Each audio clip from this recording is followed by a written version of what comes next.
This is the Balancing Act by Security Compass, your guide to going fast while staying safe in today's digital world. Hello, everyone, and welcome to today's podcast of the Balancing Act from Security Compass. I'm your host, Altaz Villani. In these podcasts, we try to share insights and advice from expert practitioners and thought leaders. A big thank you to all our listeners out there. If you happen to have a topic that you'd like to hear about, or if you'd like to participate in a podcast, please send us an email at insights@securitycompass.com. Once again, that's insights@securitycompass.com. When we talk about threat modeling, we often think from the perspective of a security expert. In my interactions with different communities, I'm seeing a growing interest in helping developers engage with threat modelers. Joining me today is Vaibhav, who's the Executive Director for Cybersecurity and Privacy Research and Public Policy at Comcast. Welcome to our podcast, Vaibhav. Thanks so much, Altaz. It's really great to be here. Thank you for the invitation. Can you tell us a little bit about your background and how you ended up in your current role at Comcast? Yeah, absolutely. So I am an academic by training. So I did my PhD research at Indiana University, and I worked on essentially how do you communicate complex security risks to non-experts. So mostly working with people over 65. So I always wanted to have a research role at some point in my life. So when I started at Comcast about 5.5 years ago, I was hired to do cybersecurity public policy. And about a year into that role, there was an opportunity to create a research and development function. And I decided to take that on with my background.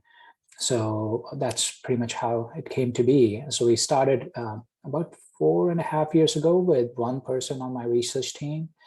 And, we've been essentially, pushing our product since then. It's been getting good adoption within the company. So we've gone from having one person to having basically 14 people on my team. I am hiring just in case any of your listeners want to, are looking for a new role. Fabulous. So let's just dive right in here. Many organizations today are embarking on a threat modeling program that includes developers. Now, historically, this has not been the case. It's usually reserved to a security team that will conduct some kind of threat modeling in the design phase.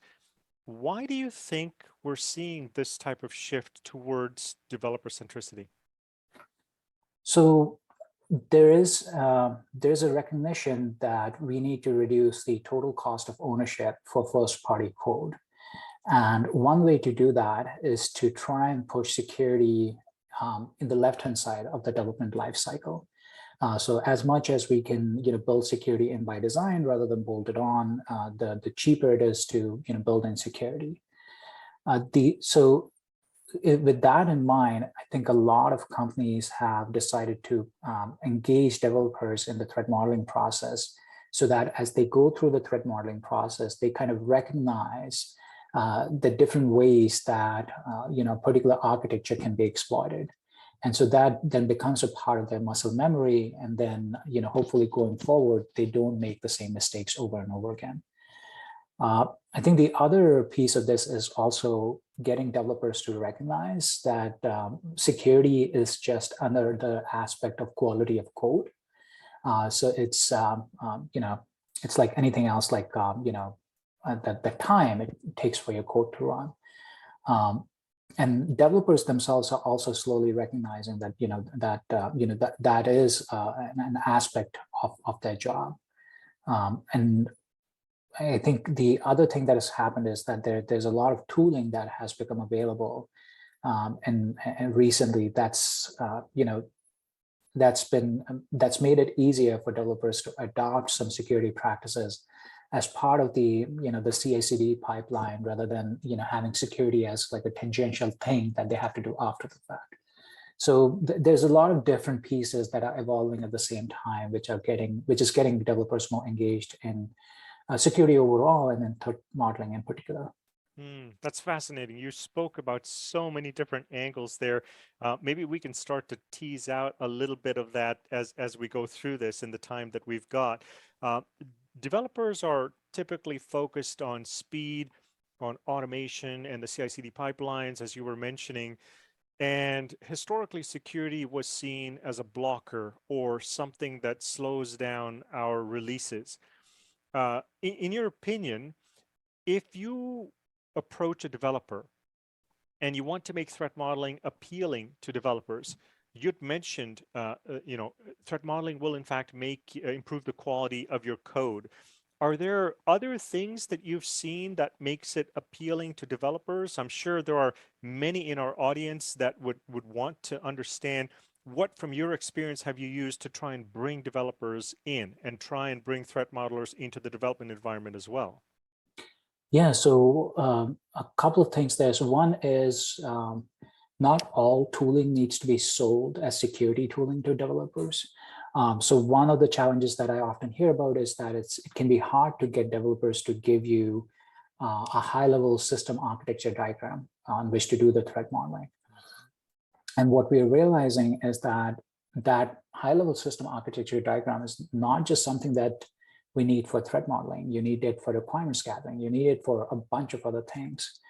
So as we are building our own tooling to help people build that system architecture diagram, we are not selling it as a security tool. We are not marketing it as a security tool. We are marketing it as a requirements gathering tool. And the output of that is something that we can create as a JSON object, or we can make it into anything. So it could be a PDF file, it could be a JSON object.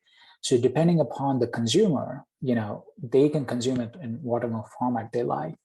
So that's one. Not everything, I think looking at what is the broader pain point, and then seeing whether if by solving that broader pain point, can you also create a security use case that always helps. The other thing is, as developers, to your point, are focused on automation and speed and CI/CD pipeline, try and build security tools that will sit within that CI/CD pipeline.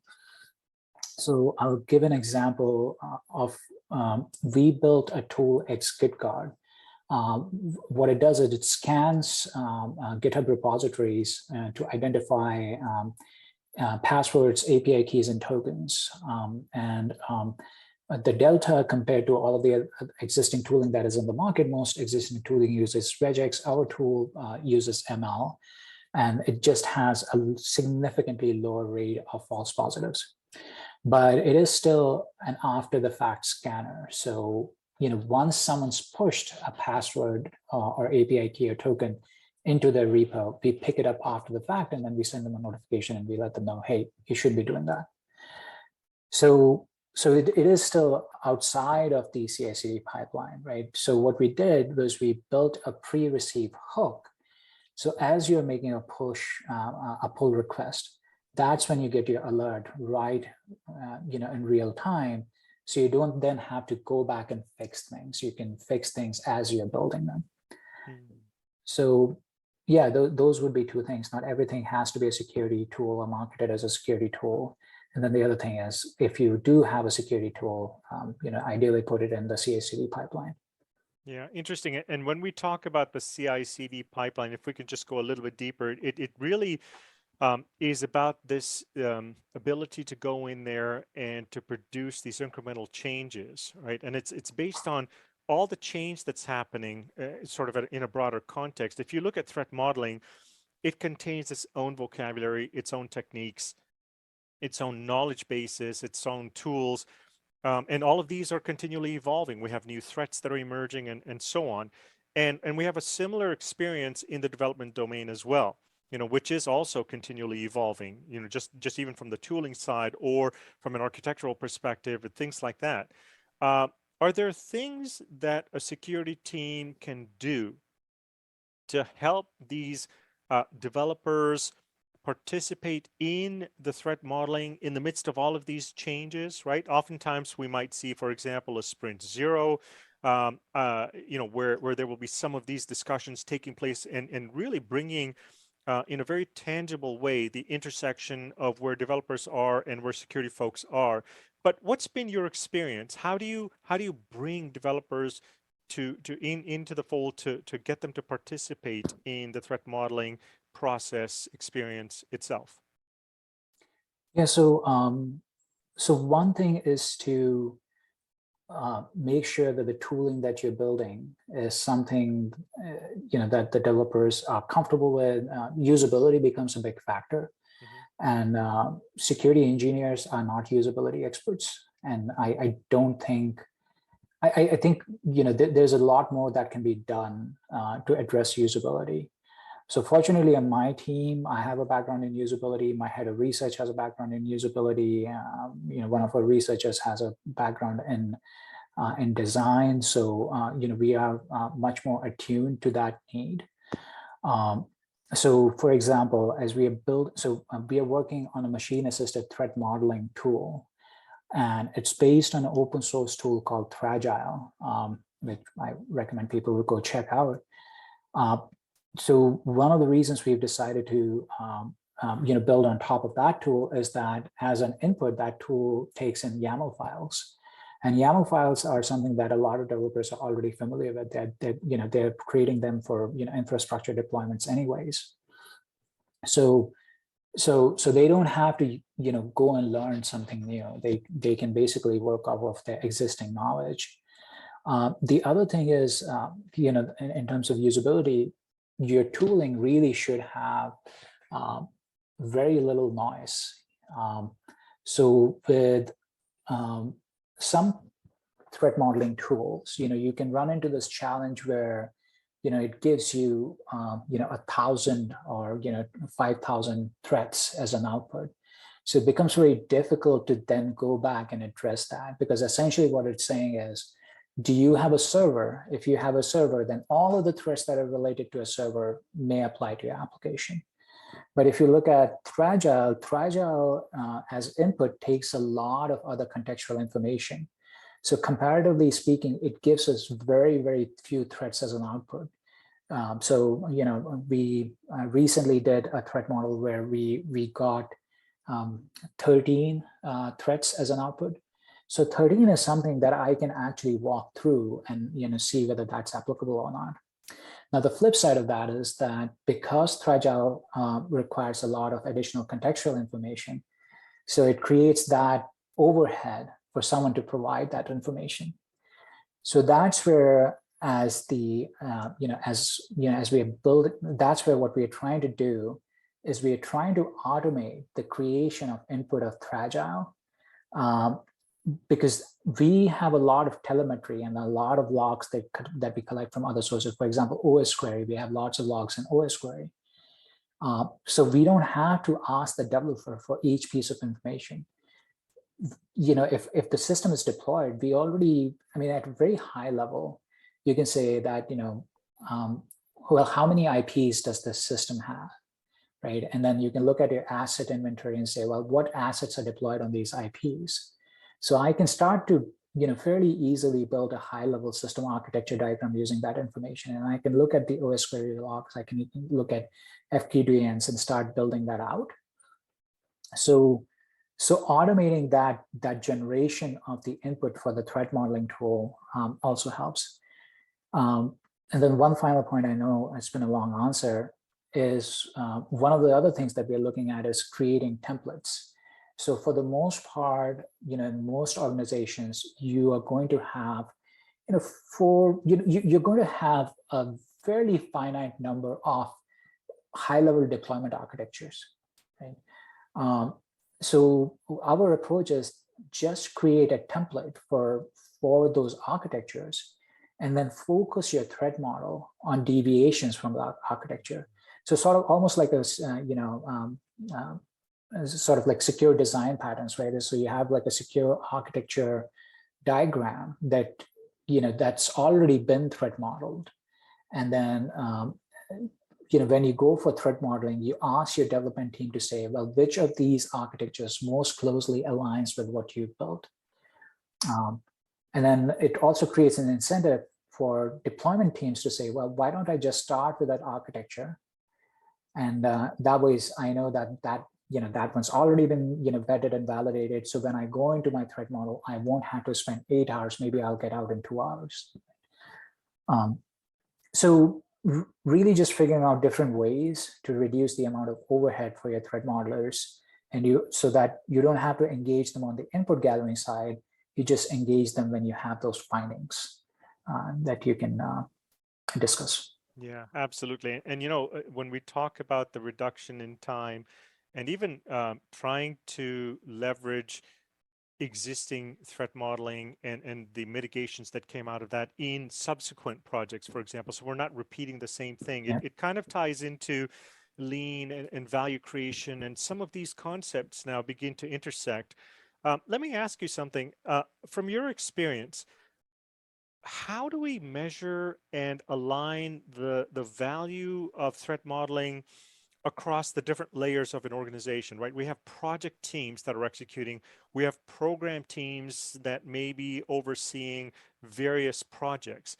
So project team, program teams, and even all the way up to the executive level where there may be a mandate to manage cybersecurity or compliance or manage risk. And some of this ties into that. But how do we measure and align threat modeling and the output from threat modeling and the value across each of these layers? Do you have any thoughts or insights into that? Yeah, so I mean, I'm not an expert in this because my job is really to build tools, but there's a few things that we look at. So one is if your threat modeling is going well, if you're doing a good job, and you should see fewer issues down the line, right? So you should be issuing fewer patches. You should have fewer findings in pen testing. You should have fewer, security reports from third-party researchers. So those are metrics that you can see. And then you can also look at, how threat modeling is evangelizing security with your development community, because ideally, when you're doing the second threat model, or so you did a threat model on application 1 with development team 1, right?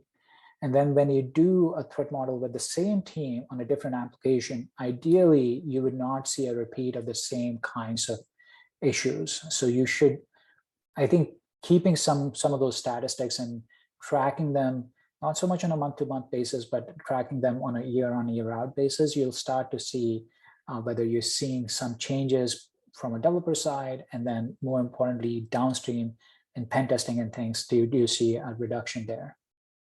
Interesting. So let's now take a step back. You've been doing this for a while.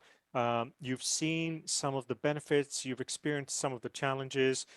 In your opinion, where do you see this trajectory that we're experiencing around sort of developers and threat modeling? Where do you see this headed in the next, let's say, 12 to 18 months? So I think the main innovation is really in the machine-assisted solutions. There's a lot of tooling that is coming out. The main sort of limitation of these solutions that I've seen is that you still have to provide a lot of input to these tools. So it's not like they're pulling in data from other sources to generate that input for the threat modeling tool. So I think like that's the next innovation that you would expect to see, if someone can combine different telemetry tools with the threat modeling tool. There are some kind of the big four. What they're doing is that they're taking a threat modeling tool and they're taking RASP tools and combining those and offering them as a service solution. So the RASP tool will produce telemetry, and that they'll write some scripts to convert into the input for the threat modeling tool. But there should be no reason why that just doesn't come as an overall package, because RASP tools themselves have, people have some concerns about the overhead that a RASP tool will add. And there really shouldn't be a need to have another monitoring tool to collect all of that data, because most companies are collecting a lot of telemetry anyways. So I think that would be the next evolution, because what we really want is not a point in time threat model, right? What you want is an ongoing monitoring solution. And that, I think, is right now missing from the market, because the threat modeling is largely manual. You need a whole threat modeling team to come and sit and do the threat model. And that's not a scalable solution. That's very interesting. So, we've spoken about so many different things today, and I'd like to bring this to a close. But before I do that, you'd mentioned earlier that you are hiring, you're looking to bring people on your team. If any of our listeners might be interested and want to reach out, what's the best way that they could participate in this process to sort of be a part of your team? Oh, absolutely. So there's careers.comcast.com. So all of our jobs are posted there. If you just search for a security research engineer or a privacy research engineer, those are positions on my team. But you can also just drop me a note at Vaibhav_Garg at comcast.com. Either one of those would work, and hopefully I'll see get to see some of your listeners. Wonderful. There you have it, folks. Thank you so much for your time, Vaibhav. Really appreciate it. It's been a privilege to engage with you, and I thank you for sharing your insights with all of us in the community. Thank you so much, Altas. That was great. To all of our listeners, once again, thank you for listening in. We invite you to listen in next time on the Balancing Act podcast from Security Compass. If you have a topic you'd like to hear about, or if you would like to participate in a podcast, please send us an email at insights@securitycompass.com. With that, I wish all of you a wonderful day. Thank you.